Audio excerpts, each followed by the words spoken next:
Bonjour, alors je vous ai parlé du sermon 101 de Maître Eckhart et je vais simplement vous en lire quelques passages qui sont très éclairants.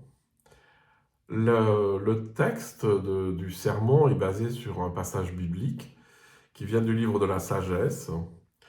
Alors qu'un silence paisible enveloppait toute chose, une parole cachée descendit du haut du ciel depuis le trône divin.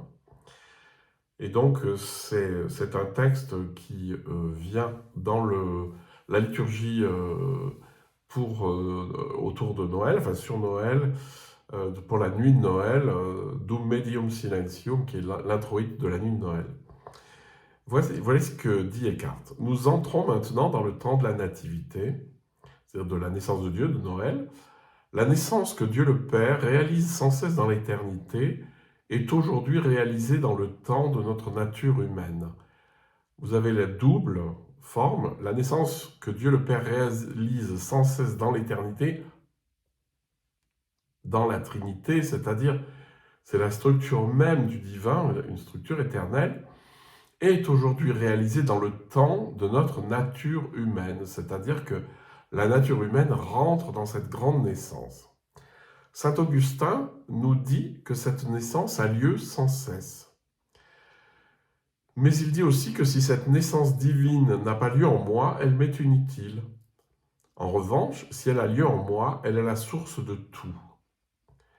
Et saint Augustin va préciser que, euh, donc, on parle de la naissance de Jésus comme naissance de Dieu, mais symboliquement, la venue de Jésus dans le monde correspond à la venue de Dieu dans l'âme, c'est-à-dire à l'apparition, à la naissance de Dieu dans l'âme. Il faut parler de cette naissance qui a lieu en nous et qui trouve sa perfection dans l'âme. Dans cette naissance, Dieu prononce sa parole divine dans cette âme, alors qu'un silence paisible enveloppait toute chose, une parole cachée descendit du haut du ciel depuis le trône divin. Le silence paisible qui enveloppe toute chose, ça concerne l'intériorité.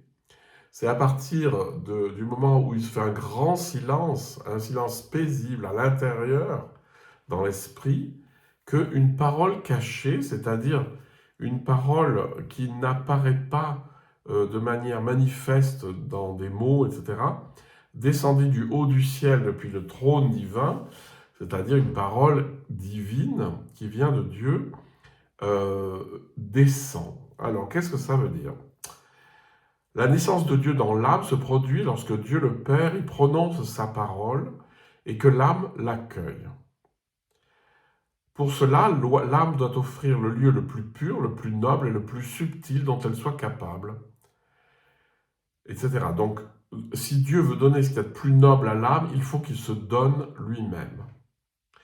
Mais pour cela, l'âme dans laquelle cette naissance aura lieu doit être limpide, vivre de manière très élevée, être totalement unifiée et intériorisée, sans se répandre à travers les 5 sens dans la multiplicité des créatures.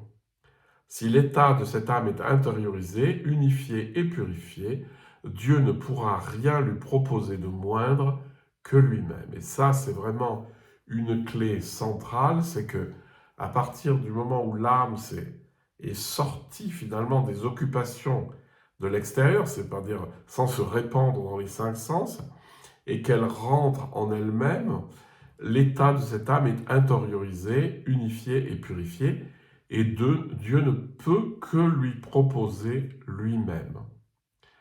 Comment faire? La réponse, elle est très bien, quoi. Est-il utile à l'âme qu'elle cherche à participer à ce processus afin de gagner et de mériter que cette naissance ait lieu en elle et qu'elle y progresse? Faut-il que la personne forme en elle une image dans ses pensées et sa représentation et qu'elle s'entraîne en pensant que Dieu est sage, tout-puissant et éternel et tout ce que l'on peut penser de Dieu? Est-ce que l'on favorise ainsi cette naissance venant du Père? Ou bien doit-on se dépouiller et se détacher de toute pensée, de toute parole et de toute action que l'on peut imaginer dans son esprit? Doit-on se tenir dans une sorte de réceptivité de Dieu et laisser Dieu agir.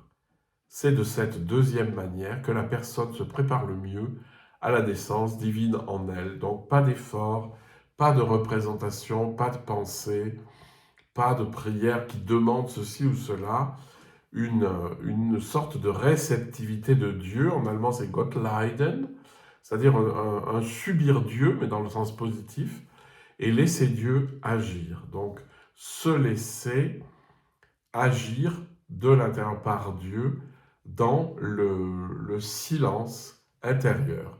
Hein, je vous relis la parole biblique.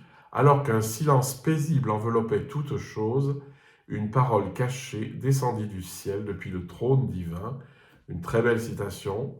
Et que donc c'est à partir du moment où l'espace intérieur s'est ouvert, devenu silencieux, apaisé, que finalement la parole divine émerge, qui n'est pas une parole qu'on entend, c'est la nature même de Dieu. Elle émerge, elle jaillit, elle devient de plus en plus forte et elle, finalement, elle finit par submerger la personne.